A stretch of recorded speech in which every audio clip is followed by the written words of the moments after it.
யாக்கோபு பாருங்க, பால் கறக்கும் 30 ஒட்டகங்களை ஏசாவுக்கு கொடுத்தார்.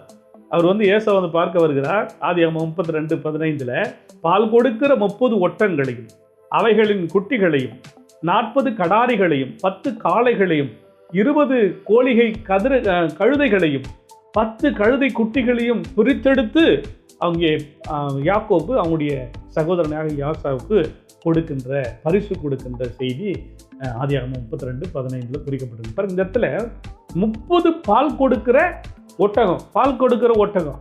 அப்போ பால் இன்னைக்கு ஒட்டகத்தினுடைய பால் நம்ம காமெடியெல்லாம் நீங்கள் பார்த்துருப்பீங்க, ஒட்டக டீ அப்படின்னு சொல்லி. ஆமாம், பாருங்க, பைபிள் இருக்குது.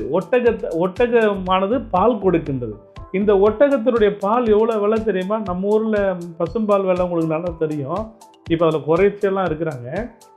ஆனால் ஒட்டகத்தினுடைய விலை தெரியுமா உங்களுக்கு?